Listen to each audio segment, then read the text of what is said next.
Voilà, et on passe maintenant à notre page des sports et on commence par du football et le championnat de France. Bonsoir Lise-Laure. Bonsoir. Au programme aujourd'hui de la 29e journée de la Ligue 1, 6 rencontres et parmi elles un alléchant Lens-Metz. Ces deux anciens clubs promus il y a 2 ans en division d'élite surprennent par leur performance. L'enjeu de cette confrontation cet après-midi, une 5e place dans le championnat de France, synonyme de qualification en Coupe d'Europe la saison prochaine. Lens et Metz sont les équipes les plus africaines du championnat de France au regard du nombre d'internationaux qu'elles comptent dans leurs effectifs. Metz en a une dizaine, dont le doyen ghanéen John Boy, le sénégalais Pape Sarr, l'algérien Farid Boulaya, le guinéen Mamadou Fofana, pour ne citer que cela.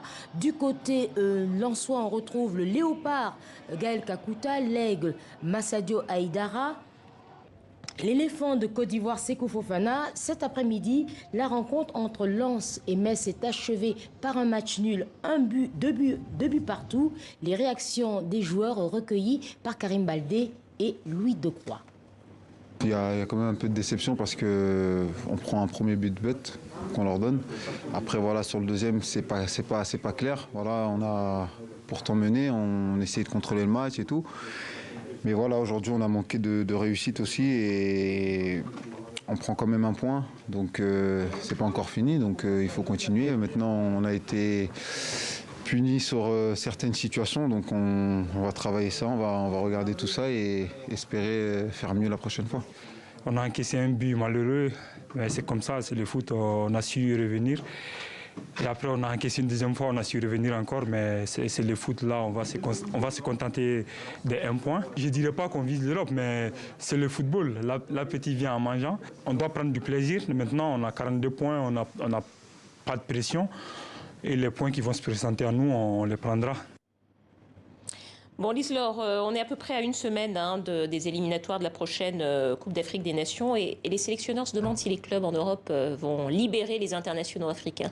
C'est un peu la question qui fait débat en ce moment, surtout pour les sélections qui n'ont pas validé leur ticket pour la prochaine Coupe d'Afrique des Nations. Le contexte incite à la prudence. Alors ce week-end, la Confédération africaine de football a annoncé que les 48 rencontres éliminatoires de cette CAN prévues les 22 et 30 mars prochains se dérouleront à huis clos en raison de la pandémie. Mais en Europe, les entraîneurs des clubs s'inquiètent de l'état des joueurs à leur retour en club.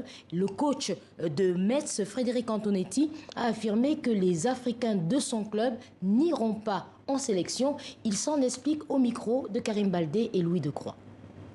Il y a des protocoles de retour qui font qu'à un moment donné, quand on part dans des pays, il y a une quarantaine. Donc on aurait 10 joueurs en moins pour jouer les 2 matchs de Monaco. Et sur les 10 joueurs, c'est tous des internationaux, il n'y a que des titulaires. On ne peut pas s'handicaper autant, quoi. Je veux dire, voilà. Donc je pense qu'une sage décision, ce serait de reporter les matchs internationaux, voilà, comme l'a fait l'Amérique du Sud. Voilà. Je le regrette, hein, voilà, mais on ne peut pas, un peu de logique et de bon sens, on ne peut pas se priver de 10 internationaux quand on va jouer Monaco et 3 jours après on rejoue Monaco en coupe. C'est trop handicapant, quoi. Bon, il n'a pas l'air franchement ouvert à la négociation, hein, Lise-Laure. Bon, mais que dit la FIFA à ce sujet?